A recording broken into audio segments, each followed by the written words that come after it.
벌써 1년이라는 노래가 있다고 합니다.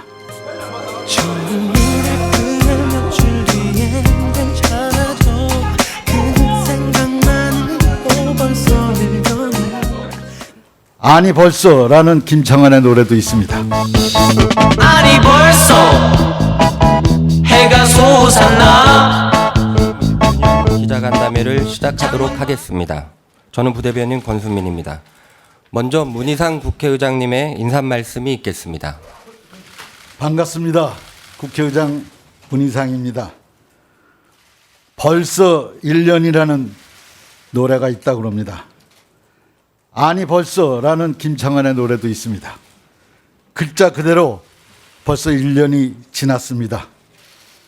지난해 7월 18일 언론인 여러분과 취임 기자간담회를 열었던 기억이 납니다.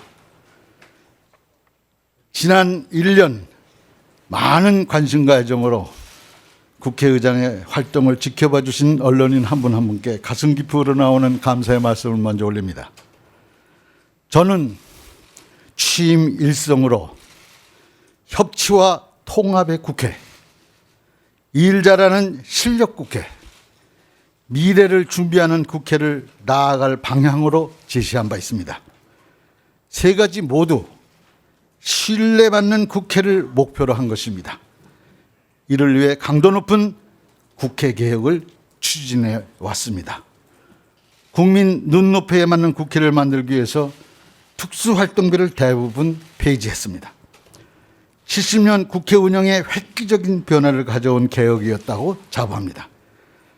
취임과 동시에 국회 혁신자문위원회를 구성해서 국회 사무처의 인사, 예산, 조직을 전반적으로 살피면서 혁신 작업에 매진했습니다. 존경하는 국민 여러분, 언론인 여러분, 그동안 국회를 정상화하지 못한 채 여러분 앞에 서게 될까 잠을 이루지 못했습니다. 84일 만에 정상화된 국회가 다시는 멈춰서는 일이 없어야 하겠습니다. 현재 제20대 국회의 임기 종료가 1년도 남지 않은 상황입니다. 7월 8일 기준 이미 제출된 2만 703건의 법률안 중 14,644건의 법률안이 현재 결의 중에 있습니다. 이대로라면 법안 처리율 꼴찌를 맺지 못할 그런 상황입니다. 입법부라는 명칭에서도 알 수 있듯이 국회의 가장 중요한 책무는 법을 만드는 일입니다. 스스로 일하는 국회임을 증명하지 못한다면 국민의 신뢰는 더욱 멀어질 것이라고 생각합니다. 국회 일 중에 민생보다 중요하고 시급한 것은 없습니다. 미중 무역 정쟁의 틈바구니 속에서 매 순간 전략적 선택이 요구되고 있습니다. 더욱이 일본의 수출 규제로 한국 경제에 악영향이 우려되는 그런 상황입니다. 시급한 추경 처리는 물론 경제 위기 상황에 초당적인 대응을 촉구합니다. 해공 신익희 선생은 서로의 주장이 다를수록 타협하고 절충해서 타협점을 찾든가 설득으로서 상대방의 동의를 얻어서 일을 처리하는 것이 바로 민주주의다라고 하셨습니다. 설득하는 것이 리더십의 요체임은 분명합니다. 여기에 더해서 설득당하는 것도 리더십이라고 생각합니다. 제20대 국회가 최악의 국회라는 오명을 쓰지 않기 위해서라도 여야가 양보하고 협조하며 경제항하기를 기대합니다. 여러분, 국회가 국민의 신뢰를 회복하려면 자정 노력이 선행돼야 합니다. 그럼에도 윤리특위 활동 기간이 연장되지 않아서 윤리특위가 없어진 상황입니다. 더욱이 아직도 38건의 징계안이 소관위원회도 없이 방치된 상태입니다. 국민 눈높이에 턱없이 부족한 처신입니다.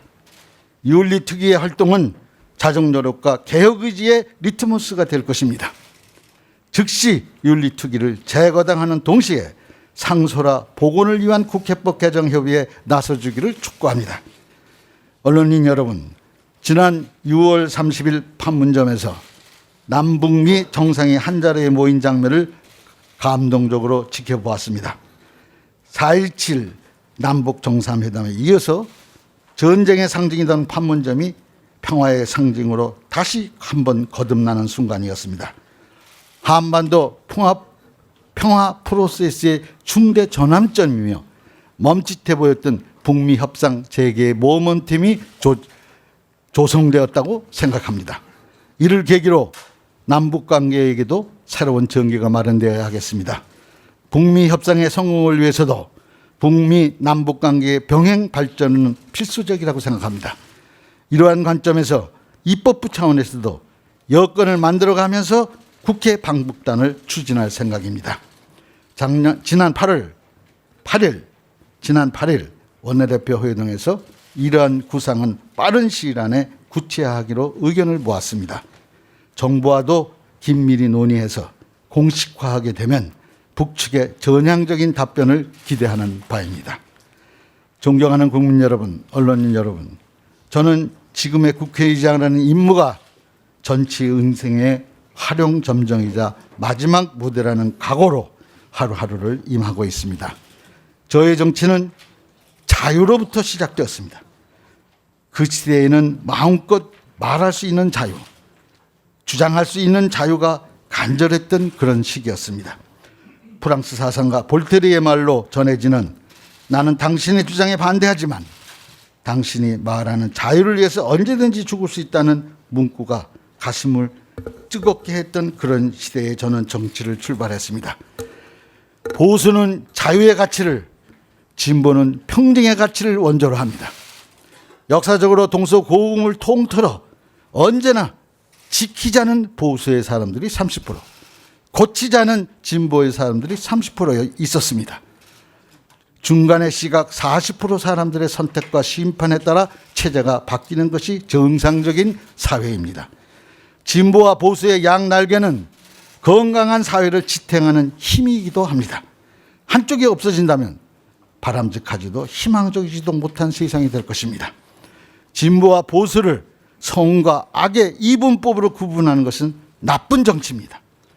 자기 편이 아니라는 이유로 무조건 틀렸다는 편견과 상대를 괴멸의 대상으로 보는 시각은 그릇된 것입니다. 진보는 도전이고 보수는 품격입니다. 기득권에 취해서 오만해진다면 진보를 대변할 자격이 없고 품격을 잃으면 보수를 대변할 자격이 없다고 저는 생각합니다. 각 정당이 저마다 목표로 하는 진보의 가치 또는 보수의 가치를 대변하는 세력으로 인정받는 데 매진해야 할 것입니다. 우선적으로 정당 스스로 자신과의 싸움인 정치개혁에 적극 나서기를 바랍니다. 성숙한 한국 정치를 기대합니다. 남은 국회 임기 동안 신뢰받는 국회에 조금이라도 다가갈 수 있도록 헌신의 힘을 다해 전력 투구하겠습니다. 감사합니다. 예, 의장님께서 착석하시면 질의응답에 들어가도록 하겠습니다. 질의하실 분은 손을 들어주시거나 비서실 직원에게 미리 말씀하시면 순서대로 질문 기회를 드리도록 하겠습니다.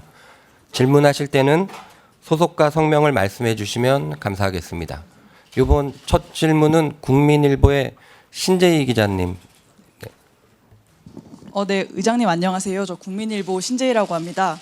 네, 일단 1년 동안 다사다난한 국회에서 진짜 고생 많으셨습니다. 제 질문은 1년 동안 의장님 이제 의장직 수행하시면서 소회랑 그다음에 가장 좀 아쉬움이 남는 순간에 있었다면은 좀 꼽아주시면 감사하겠습니다.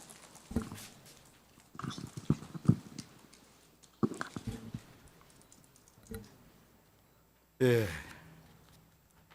소회 만감이 교차하는 그런 심정입니다. 하루하루를 보람차게 보냈다고 저는 생각합니다. 무척 어려웠습니다. 무척 힘들었습니다. 그리고 너무 벅차고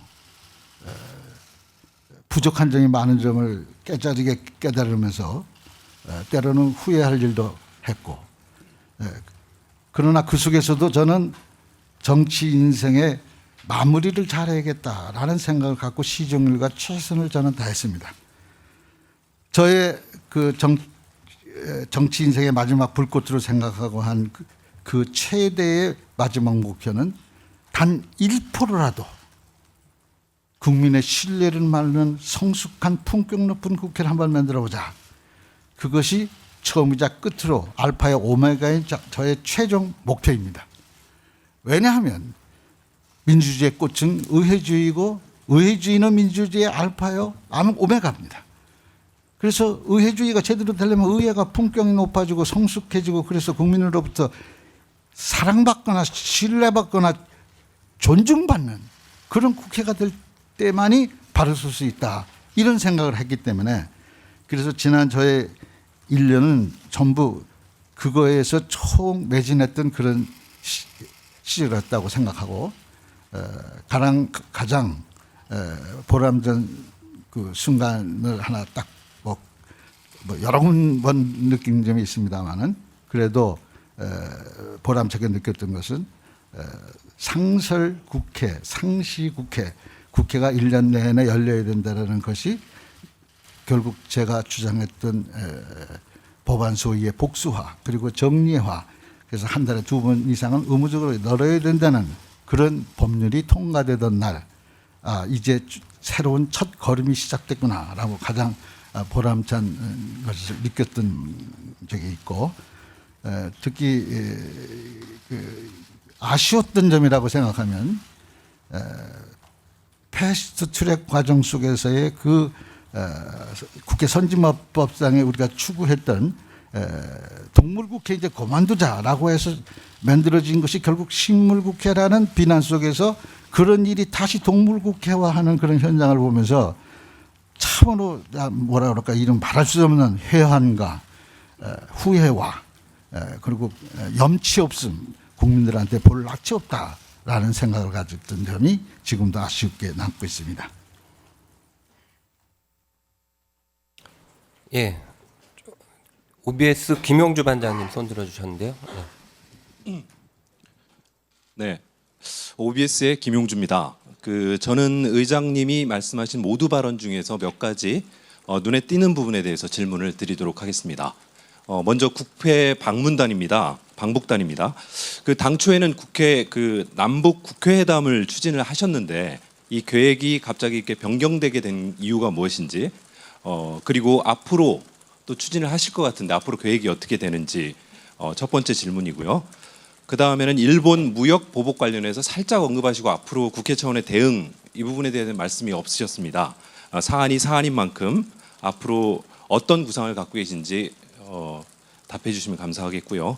그리고 마지막으로 지금 국회의장으로서의 활동이 활용 점정이다. 그리고 마지막 무대다. 이런 말씀을 하셨는데 의장님의 거취에 대해서도 상당한 관심이 있습니다. 21대 총선에 나오시는 건지 답변 부탁드립니다.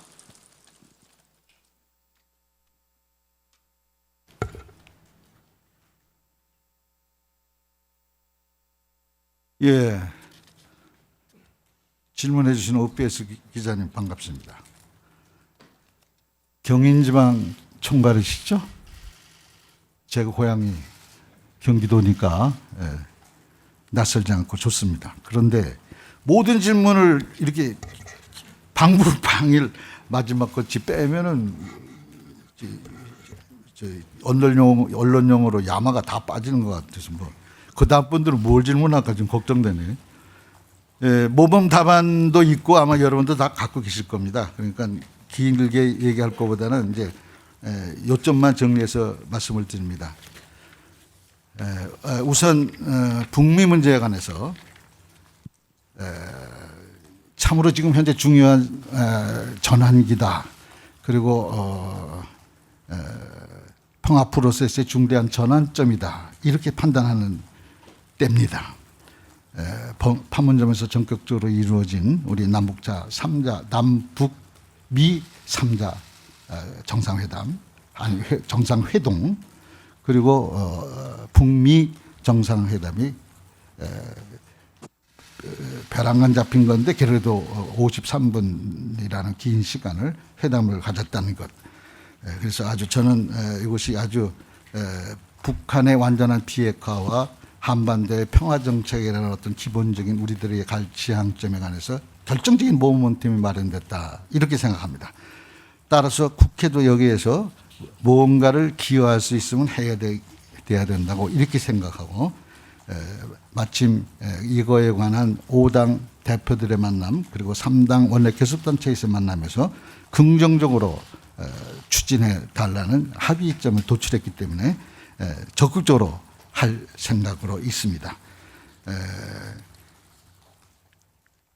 구체적으로 말씀드리는 것이 맞나라고 좀 생각할 것이 있는데 지금까지 상황은 남북 국회 회담이라고 추진하다가 방북단이라고 얘기를 방향을 전환한 거 아닌가라는 질문의 요지에는 전체적으로 그것이 그렇지 않다라는 말씀을 드리고 싶습니다. 왜냐하면 어차피 방북단이 구성이 돼서 가면 어떤 형식의 회동과 회담 비슷한 걸 안 할 수가 없을 것이고 또 거꾸로 어차피 남북회담이 열리면 초당적으로 갈 구상을 나는 갖고 있었고 그렇다 그러면 그것은 곧 회동의 의미도 같이 갖고 있기 때문에 방북단의 이름으로 가게 될 겁니다. 그래서 그 차이가 뭐 그렇게 크게 나지 않는다라는 생각을 하고 다만 의제 설정에 그리고 성과를 꼭 내야 하는 회담이라는 이름을 붙이는 것이 좀 부담스럽다면 그거나 회동이라고 해서 우리가 그래서 방북단을 구성해서 일단 방북을 하는 것도 의미가 있겠다라는 차원에서의 그런 차이만 있을 뿐입니다. 다만 가기 전에 상당한 분위기가 무르녹아야 된다고 저는 생각하고 지금까지 절차의 남북회담을 위해서 우리가 노력한 것은 첫째 통일특보를 국회에 상선하는 기구로 하나 만들어서 파견을 받아서 지금 와 계시고 통일특보가 와 있습니다. 의장의 통일관계특보 국장급으로 지금 와 계시고 그분을 중심으로 해서 정례적으로 회의를 계속 갖고 있다고는 말씀과 그리고 남북회담의 제의를 공식적으로 2번에 걸쳐서 했고 그거에 대한 회신이 정확히 와 있고 전체 취지에 동의한다는 말이 와 있고 구체적인 절차 과정에 있어서 남북 교류 사무소를 통해서 구체적인 일정과 아젠다에 관한 것을 보내주겠다라고 하는 단계에 있습니다. 그런데 아직은 그게 오지 않고 있기 때문에 이제 주춤하고 있었는데 이번 모멘텀의 분위기가 달라지는 기류가 엿보입니다. 우리가 감지하기에는 최근에 러시아에서 남북 국회단이 파견된 토론회 과정에서 접촉 결과 또 지금 현재 상황에 조금씩 북한도 우리가 생각하는 우리의 파트너가 똑같은 국회라는 이름의 거기 국회는 없지만 보통 대리한다고 하는 중국에 있는 전인대 같은 그 전국 대의원 대회인가라는 그게 있고 거기에 대한 상임위원장 자리가 의전 서열로 2번이라고 우리가 얘기하는 최형해 위원장이 이번에 새로 됐고 그거에 따라서 또 박태복이라는 새로운 의장이 젊은 층에서 하나 뽑혔기 때문에 그쪽도 상황이 좀 대비하는 듯한 그런 때가 마침 됐기 때문에 요 모멘텀을 잡아서 적극적으로 제안을 구체적으로 성안하려고 그러고 그거에 대한 일자와 아젠다 이 전반적인 문제에 관해서는 아직은 확정되지 않고 발표될 단계는 아니라는 말씀을 드립니다. 적극 추진할 생각입니다. 그다음에 일본 문제는 여러분도 기억할 수 있으시겠지만 문재인 정부 출범 때 내가 제1 특사로 당선되는 그 2, 3일 뒤에 발표를 해주셔서 일본에 간 적이 있고 그 이후에도 여러 가지 여러분들하고 많은 접촉을 가진 바도 있고 또 저는 원래 한일의원연맹 그 회장을 최장기간 거친 그런 관계도 있고 내 딴에는 지한파라고 이렇게 생각을 하고 지일파라고 생각하고 그래서 지금 이 상황에 대해서 하루빨리 해소돼야 된다는 이런 기본적인 생각을 갖고 있습니다. 특히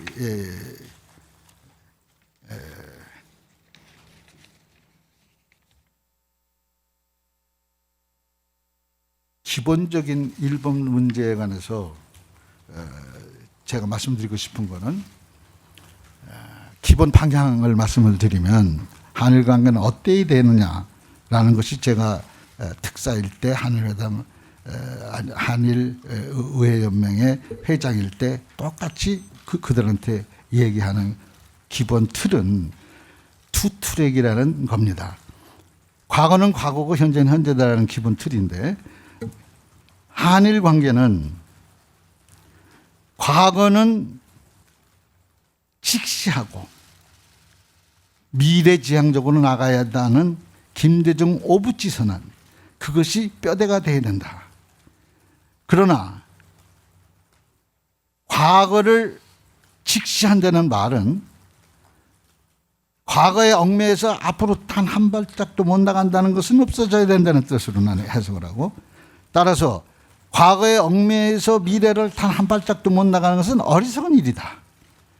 그러나 미래로 나아가야 된다는 핑계로 과거를 얼버무리자, 덮자, 어물어물 넘어가자, 이것은 오히려 더 어리석은 일이다 라는 것이 투트랙의 본질이다 라는 말씀을 했고, 그것이 지금도 변함없는 한일관계의 이정표라고 저는 생각합니다. 개인적으로는 그런 방향으로 가야 된다. 그런데 지금 현재 당면 과제로 생각하면 일본이 지금 현재 좀 내가 보기에는 바람직하지도 않고 있어서는 안 될 일들을 지금 벌이고 있습니다. 근데 이거에 관해서 내가 지금 왈가왈부해서 새로운 문제를 제기하는 것은 본질에 어긋난다고 생각하면서 문재인 대통령께서 이 문제에 관해서 일본 정부가 정치적 목적을 위해 아무 근거 없이 대북 제재와 연결시키는 발언을 하는 것은 양국의 우호와 안보 협력 관계에 결코 바람직하지 않다라는 말씀, 그리고 이낙연 총리가 한 말, 근거도 없이 어떤 의도인지 모르지만 안보에까지 관련지어서 이번 경제 보복을 정당화하려는 것은 대단히 위험한 발언이다. 특히 요 후자 총리께서 하신 말씀에 관해서는 전적으로 동의합니다. 대한민국 국민이라면 지금 문재인 대통령과 이낙연 총리의 이런 문제의식에 대해서 한 번도 이의를 제기하거나 잘못됐다고 얘기하는 분이 있다면 나는 그분이 정말 애국자인가라고 묻고 싶습니다.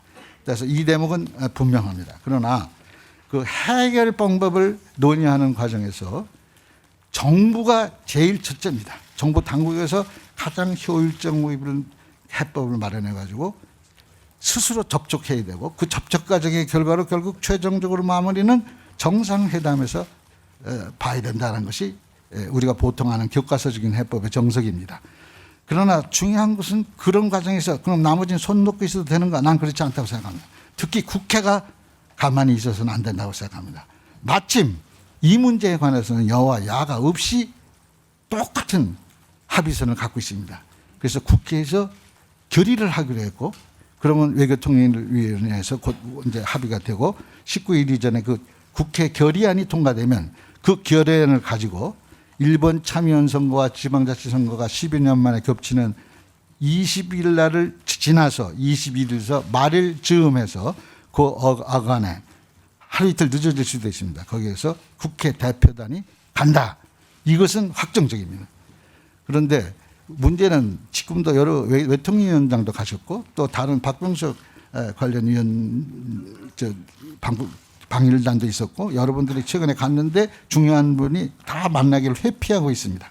그것은 물론 그쪽의 선거 문제도 있지만 정확한 해법에 관해서 정부와 입을 맞추지 못한 결과라 아마 그런 거 아닌가라는 생각을 하는데, 그건 그것대로 또 새로운 국회 차원에서 일정과 아젠다와 어떤 것에 약간의 그 합의가 된다는 전제로 갈 것을 확정했다라고 하고, 가서 할 일은 뭐냐? 나는 제일 첫 번째 국회의 뜻이 여야 없이 일치해서 보복 조치, 규제 조치, 수출 규제에 관한 우리의 뜻이 한결같이 이거를 철회하라는 의지가 같다라는 걸 통보하는 것도 의미가 있다고 생각하고, 첫 번째.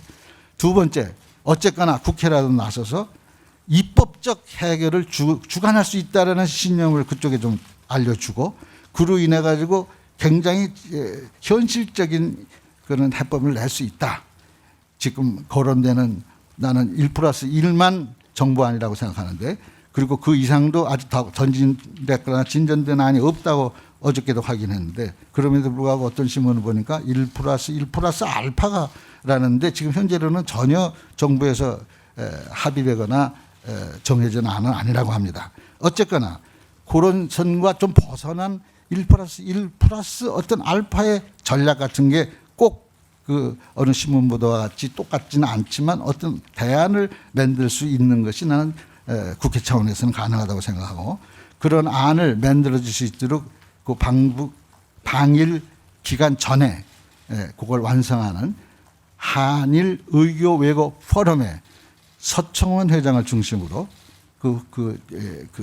여러 번 논의를 하고, 각 당 대표가 대표성이 있는 사람이 하나는 꼭 끼고 플러스 전문가 의원들이 좀 끼고 해서 7, 8명 안팎으로 구성을 해가지고 방문할 생각입니다. 그다음에 거치 문제에 관해서 제가 아는 그 정치적 상식으로는 내일 그만두는 한이 있어도 오늘 그만둔다는 말을 해서는 안 된다라는 것이 정치적 격언에 있습니다. 그래서 내가 그만둘 생각이 있다라고 얘기해도 문제고 할 생각이 없다 그래도 문제고, 이건 아리송하게 답변하는 게 정석입니다. 그러나 잘 아시다시피 저는 내일 그만둔다는 그런 전제를 하면서 오늘을 보내고 있습니다. 특히 국회의장으로서 의정 생활의 6선이라는 긴 세월, 그리고 정치 인생의 30년 인생을 마무리 진다. 여기서 최선을 다해서 의회주의자로 국민 속에 조금이라도 그가 노력했다라고 기억될 수 있을 만큼 그만큼 최선을 다해서 일하고 있다. 그거는 분명하고 확실한 팩트입니다. 예, 지금 질문 신청하신 분들이 많은데요. 한 번에 한 가지 주제로 질문해 주시면 감사하겠습니다. 그러면 다음 질문은 미리 신청해 주신 분 중에 연합TV의 최덕재 기자님.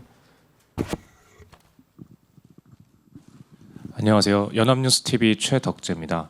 의장님께서 내년 총선 때 개헌 국민투표도 하자고 하시는 등 개헌에 대한 의지를 강하게 드러내셨었는데 남은 임기 동안 어떻게 추진하실 의사가 있으신지 궁금합니다.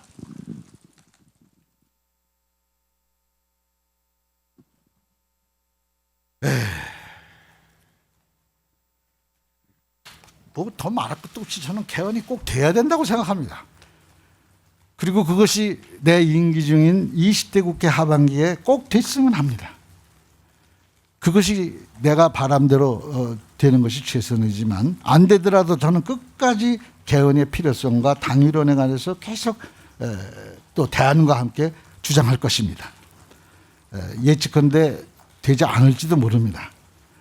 그러나 개헌에는 타이밍도 굉장히 중요합니다.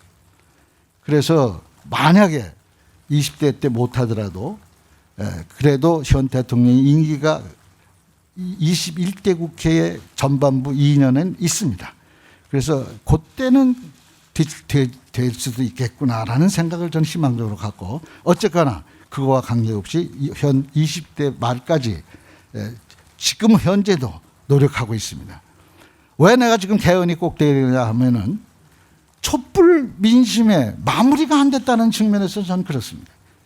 제도화가 안 되면 그것이 그냥 허망하게 손안해진 모래알처럼 흐트러질 수 있다. 제도적으로 딱딱 묶어가도 역주행에 걸리는 역사를 봅니다. 4.19 직후에 우리가 개헌으로 마무리를 졌습니다.